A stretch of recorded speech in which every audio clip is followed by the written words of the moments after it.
Kali ini Mimin akan membawa kalian jauh ke masa lalu, karena film yang akan Mimin ulas kali ini rilis perdana pada tahun 1978 silam. Tapi tak perlu khawatir, walaupun film yang hanya berdurasi 90 menit ini sudah berusia puluhan tahun, film ini tetap memiliki daya tarik yang kuat, karena diisi dengan banyak adegan pergelutan yang juga dibumbui dengan sedikit komedi di dalamnya. Berkisah tentang seorang pemuda yatim piatu bernama Chien Fu yang diperankan oleh ayah angkat Mimin. Siapa lagi kalau bukan Jackie Chan? Hidup tentu tak akan semudah yang dibayangkan. Chien Fu bekerja sebagai pembantu di salah satu perguruan. Di sana ia selalu menjadi bahan bulian. Bahkan terkadang harus rela dipukuli tanpa melawan hanya untuk dijadikan bahan pertunjukan. Namun hidupnya tiba-tiba berubah saat ia mampu menemukan guru yang tepat. Lalu, seperti apa perubahan yang ia alami dan apa yang Chien Fu mampu lakukan? Ini dia.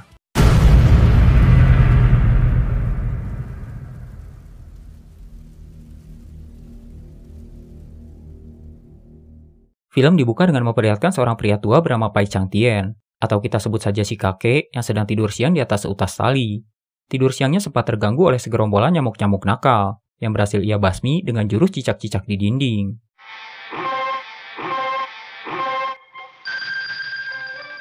Tak lama dua orang pemilik kontrakan muncul menagih uang sewa, dan karena tidak memiliki uang untuk membayar, si kakek terpaksa harus berhadapan dengan beberapa preman yang telah menunggunya di luar ruangan.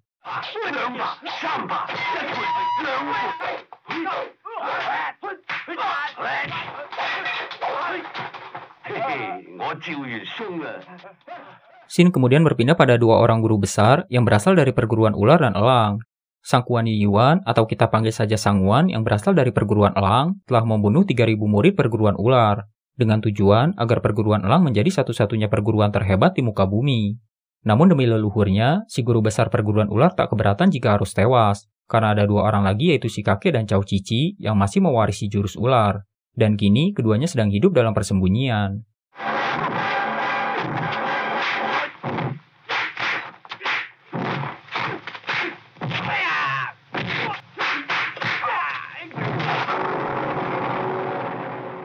Scene kembali berpindah pada seorang pemuda bernama Chien Fu yang bekerja sebagai pembantu di perguruan Hung. Li, salah satu murid tertua, nampaknya menyukai Chien Fu dan selalu membuat hidupnya dalam kesulitan.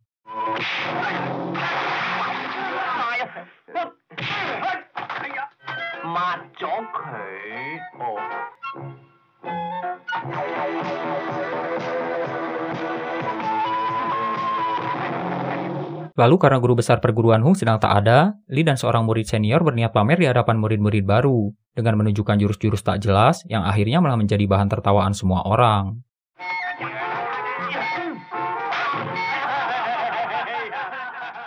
Tak ingin kehilangan muka, Li memanfaatkan Chien Fu sebagai samsak hidup untuk dipukuli di hadapan murid-murid lainnya.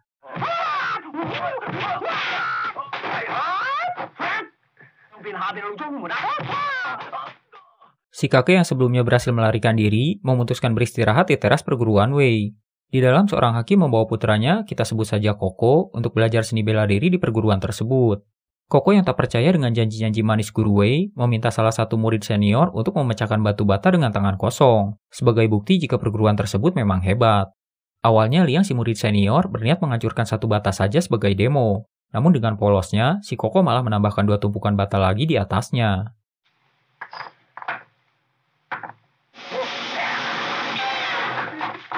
Tiga tumpukan bata memang berhasil Liang hancurkan. Namun yang sebenarnya terjadi di balik layar,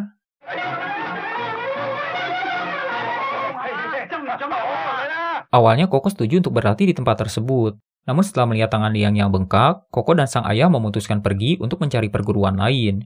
Guru Wei yang melihat si kakek di teras perguruannya menganggap si kakek sebagai pembawa sial, yang membuatnya gagal mendapatkan murid baru. Dan lagi-lagi, si kakek nyaris menjadi korban main hakim sendiri murid-murid perguruan Wei. Chen yang tak sengaja melintas berusaha membantu si kakek, namun bukannya berhenti, Chen malah nyaris ikut dipukuli. Beruntung si kakek yang jago bela diri, diam-diam membantu Chen mengalahkan murid-murid perguruan Wei.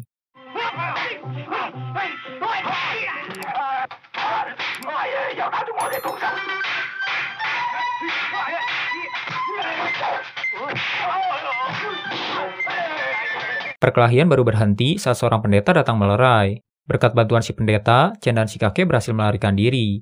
Ia kemudian membawa si kakek yang ia perkenalkan sebagai kerabat jauhnya pada Ah Wu, seorang koki perguruan Hung. Koko dan sang ayah ternyata telah di perguruan Hung untuk mendaftar. Lalu untuk menunjukkan kehebatan perguruannya, dia lagi-lagi memanfaatkan Chen sebagai bahan pertunjukan di hadapan Koko. Ia meminta Chen bertarung dengan salah satu muridnya, namun Chen tidak diizinkan untuk memberikan perlawanan.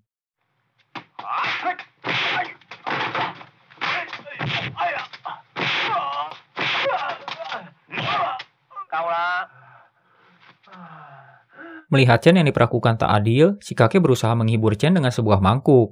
Ia meminta Chen untuk merebut mangkuk tersebut, hingga akhirnya aksi perebutan mangkuk cap ayam jago pun terjadi di antara keduanya.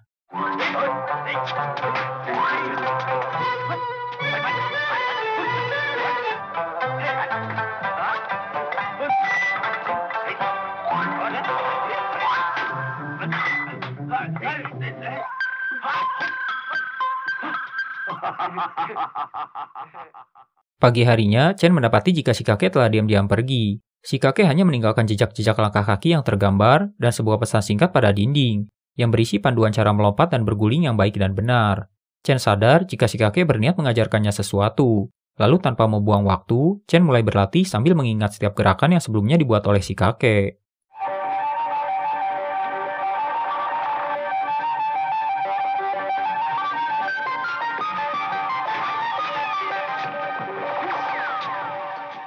Si kakek sendiri kembali menyamar menjadi seorang pengemis, dan saat itulah ia menemukan nambang ular pada salah satu rumah yang ia yakini sebagai tempat persembunyian salah satu saudara seperguruannya.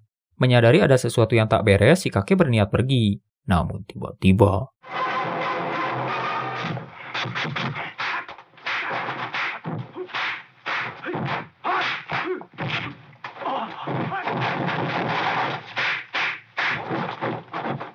Awalnya si kakek mampu mendominasi pertarungan, sampai kemudian si pendeta tiba-tiba muncul memberikan serangan secara tiba-tiba. Beruntung si kakek masih mampu memberikan perlawanan sebelum akhirnya pergi dari tempat tersebut.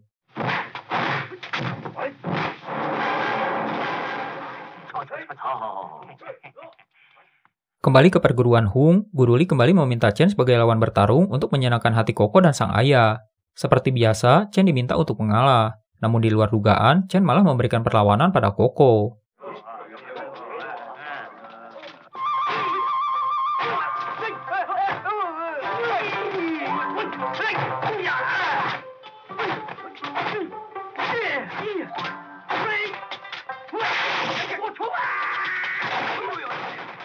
Ayah Koko yang merasa telah dipermalukan memutuskan untuk pergi. Dan karena hal tersebutlah, Guru Li menghajar Chen habis-habisan.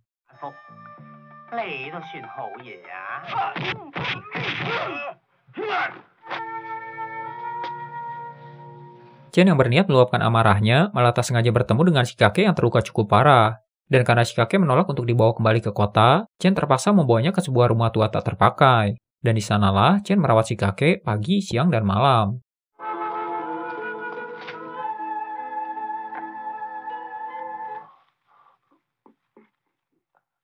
Beberapa hari kemudian si kakek berhasil pulih. Tersentuh dengan kebaikan Chen yang telah dengan tulus merawatnya, si kakek menawarkan diri untuk melatih Chen mempelajari seni bela diri atau lebih tepatnya jurus ular, jurus yang telah ada sejak 200 tahun lalu.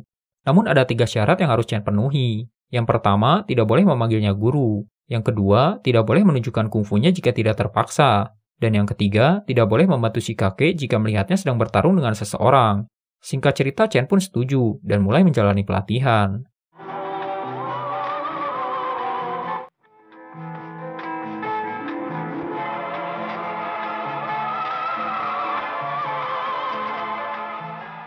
Tak mudah mempelajari jurus ular, karena Chen harus terlebih dulu meningkatkan kemampuan fisiknya, kelenturan, dan kecepatan. Singkat cerita, Chen berhasil melewati tahap terberat pelatihan, dan nyaris mampu menguasai jurus ular dengan sempurna.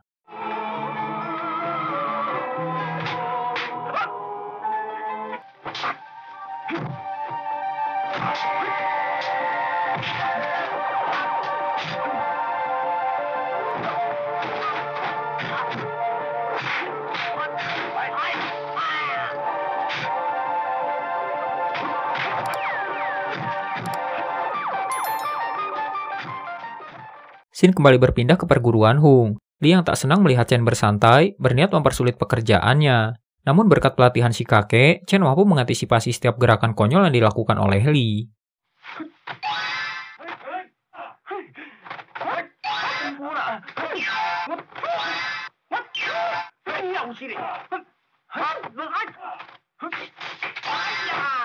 Tingkah konyol Li baru berhenti saat seorang murid dari perguruan Wei, kita sebut saja Kucai, datang ke tempat tersebut.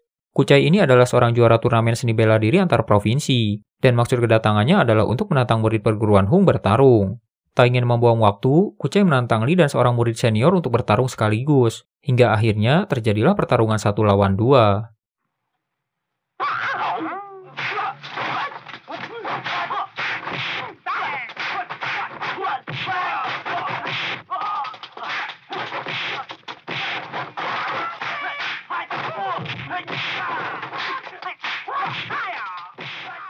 Melihat Kucai mampu mengalahkan 2 orang sekaligus dengan mudah, murid-murid perguruan Hung memutuskan untuk pergi berlatih di perguruan Wei. Beberapa hari kemudian, guru Hung yang baru saja kembali nampak terkejut saat melihat ada satupun murid di perguruannya. Dan setelah mendapatkan penjelasan dari Chen, guru Hung bergegas menyambangi perguruan Wei.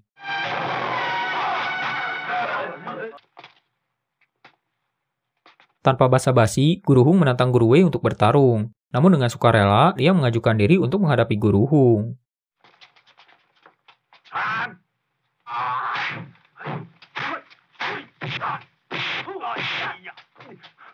Lia sendiri terlihat bukanlah lawan yang sebanding untuk guru Hung. Sampai kemudian, Kucai muncul lalu menantang guru Hung untuk berduel.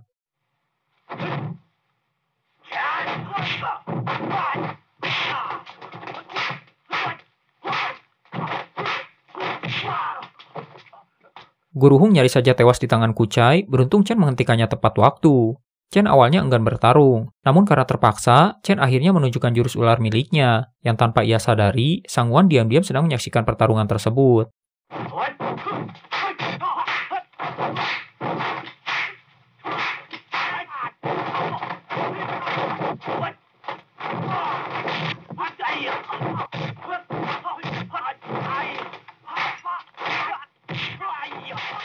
Dengan mudah, Chen mampu mengalahkan Kucai. Bahkan tak hanya kalah, Chen juga mempermalukan Kucai di hadapan semua orang. Dan berkat Chen, perguruan Hung berhasil membawa kembali murid-muridnya.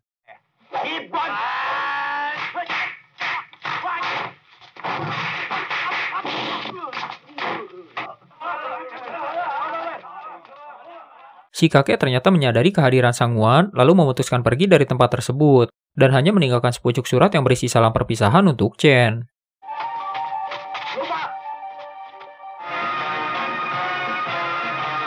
Di tempat lain, Shikake mendapati saudara seperguruannya telah tewas tergantung. Lalu tiba-tiba,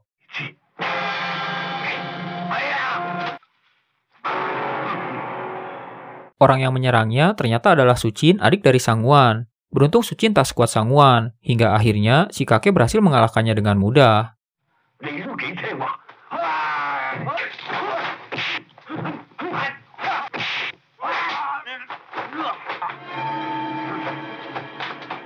Di tempat lain, saat Chen tiba di tempat persembunyiannya untuk mencari Shikake, Sang Wan tiba-tiba muncul lalu mengaku sebagai saudara seperguruan Shikake. Karena Chen tak mudah percaya, Sang Wan lalu menantang Chen berduel untuk membuktikan dirinya.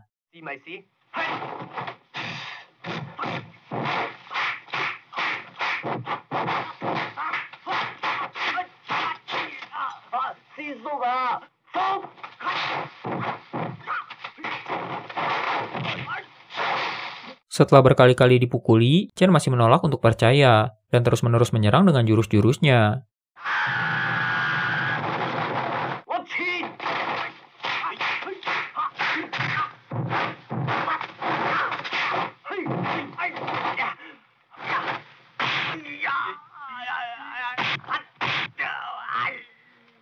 Lelah karena tak ada satupun serangannya yang berhasil, Chen akhirnya percaya jika Sang Wan benar-benar saudara seperguruan Shikake. Dan karena Chen tak mengetahui keberadaan Shikake, Sang Wan memintanya untuk mengabari jika tiba-tiba Shikake datang berkunjung. Lalu dengan alasan ingin memberikan kejutan, Chen diminta merahasiakan pertemuan tersebut pada Shikake.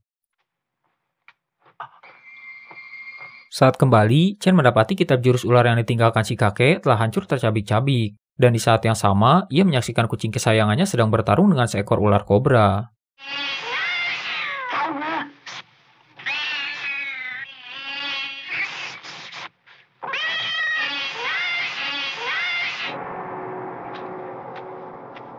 Si kucing akhirnya berhasil menang, dan karena hal tersebutlah, Chen terinspirasi untuk menggabungkan jurus ular dengan jurus cakar kucing ciptaannya.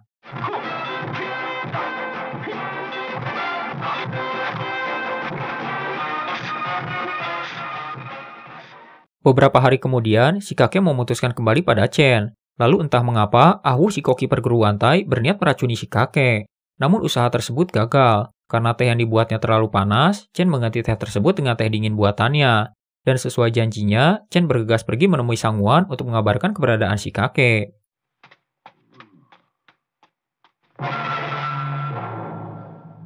Niat membunuh Sang Wan sangat menggebu-gebu. Namun saat keduanya tiba, si kakek sudah tak berada di tempatnya lagi. Sang Wan bergegas mengejar, begitu pula dengan Chen. Namun di tengah perjalanan, si pendeta bule tiba-tiba menyerang Chen dengan pedangnya. Pria ini ternyata seorang pembunuh bayaran yang disewa oleh perguruan elang untuk menghancurkan perguruan ular. Dan disinilah Chen sadar jika ia telah dimanfaatkan oleh Sang Wan.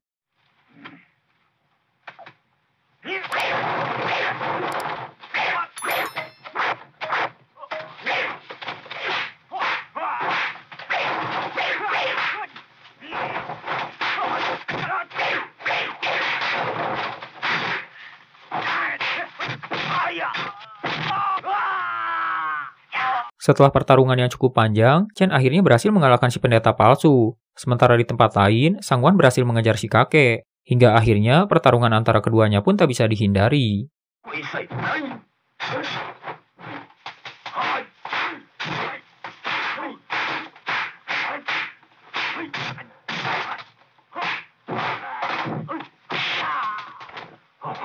Terlihat perbedaan kekuatan yang cukup besar antara keduanya. Si kakek bahkan nyaris tewas di tangan Sang Wan, namun beruntung Chen muncul tepat waktu memberikan bantuan.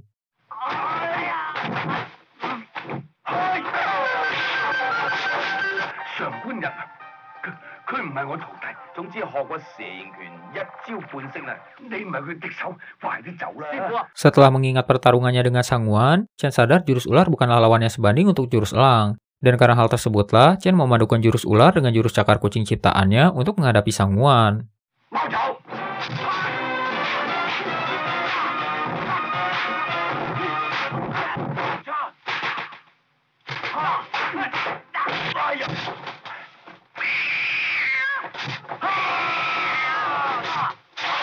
Berkat kombinasi dua jurus, Chen mampu mendominasi pertarungan sejak awal. Hingga akhirnya, Chen benar-benar mampu menghabisi Sang Wan.